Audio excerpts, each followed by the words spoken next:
اساں ڈٹھی یار دے ہاتھ تلوار بھی نہیں پر او دا خالی جاندہ باہر بھی نہیں۔ جب آپ کا یقین مضبوط ہو، کچی پکی باتیں، چھوٹی چھوٹی باتیں، مرید ہو کے بھی مرید نہیں، شاگرد ہو کے بھی شاگرد نہیں، کسی جگہ فقیر ہو کے بھی درویش نہیں، بھائی بیٹے ہو کے بھی فرما بردار نہیں، مسلمان ہو کے بھی، یا ایھا الذین آمنوا آمنوا باللہ، اللہ کہتا ہے او ایمان والو ایمان لے آؤ، او ایمان والو ایمان لے آؤ۔ اقبال کہنے لگے خرد نے کہہ بھی دیا لا الہ الا اللہ تو کیا حاصل، دل و نگاہ اگر مسلمان نہیں تو کچھ بھی نہیں، کچھ بھی۔ ہم نہ دیانتدار نہیں بنتے، امانت دار نہیں بنتے، ایمان کے تقاضے نہیں سمجھتے۔ ویسے ہم ایماندار ہیں، لیکن اگر 10 روپے کی بات ہو، اگر 10 کروڑ کی ہو تو پھر نہیں۔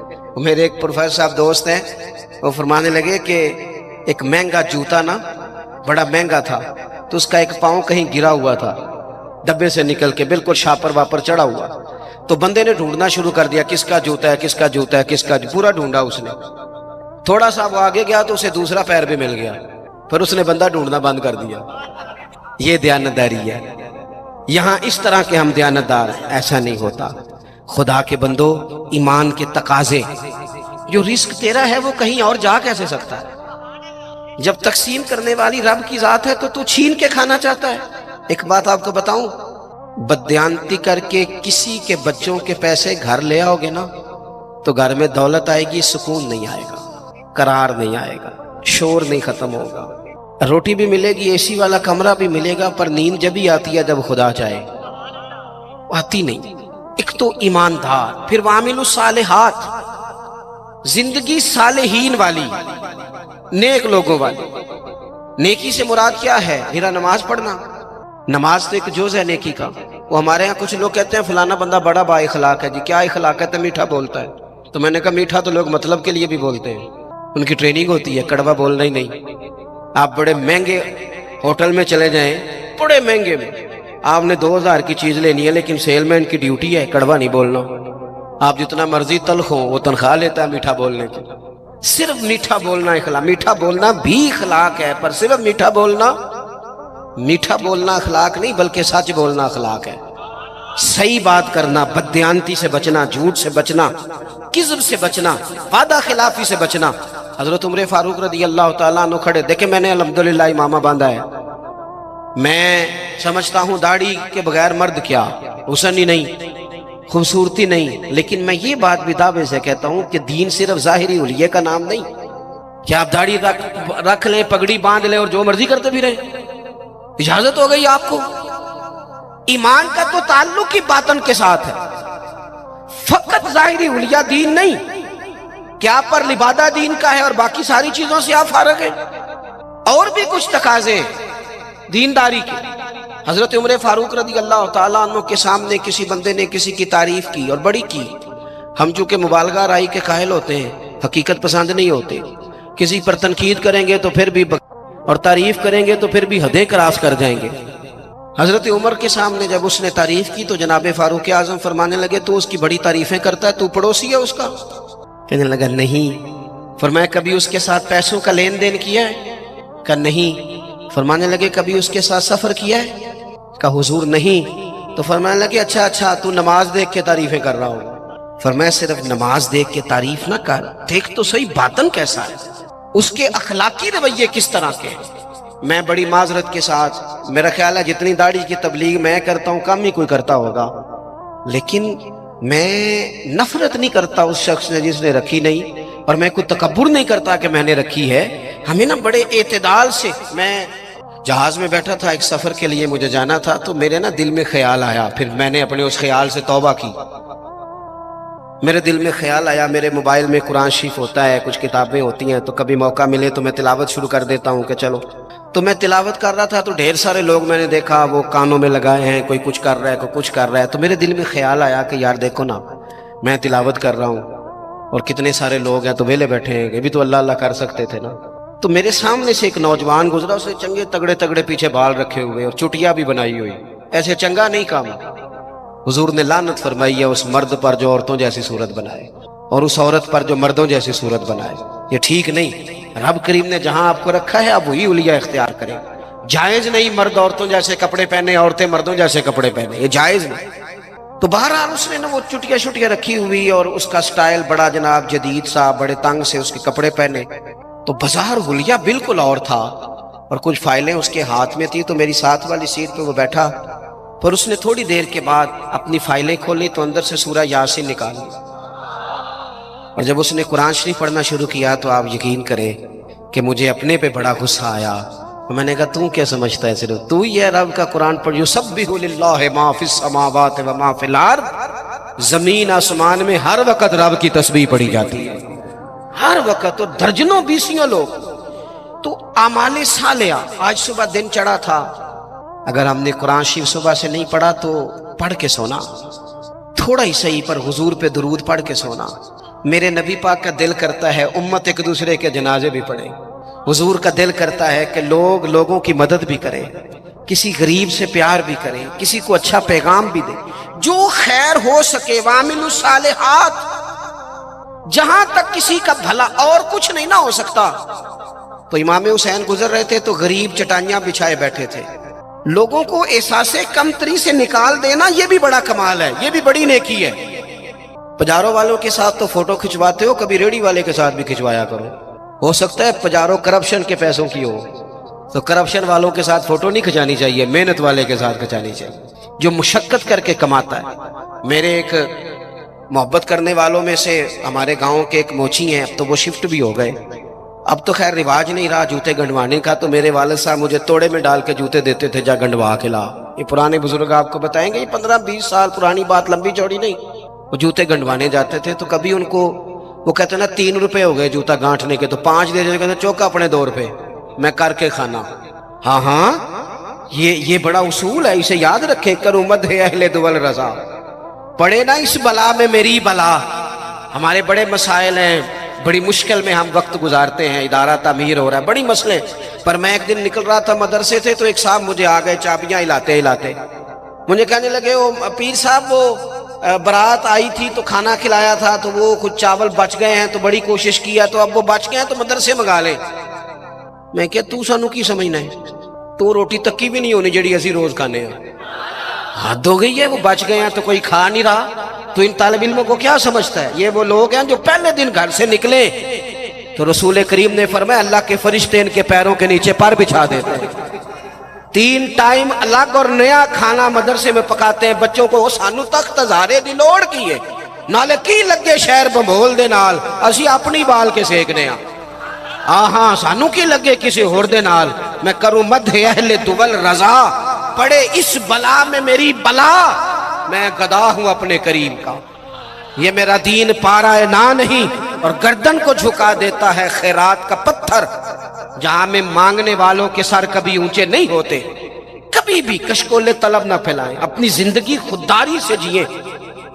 میں نہیں 2 روپے لینے جی، میں 3 روپے میرے بندے نے نہیں لینے نے۔ آپ یقین کریں میں نے کبھی کسی کے ساتھ فوٹو نہیں بنوائی، بزرگوں کے ساتھ ویسے نہیں بنواتا کہ ساتھ کھڑا ہونا بے ادبی ہے، اور چھوٹوں کے ساتھ ویسے موقع میسر نہیں آتا، میں نے کبھی اسپیشلی نہیں کہا فوٹو بنوانی ہے۔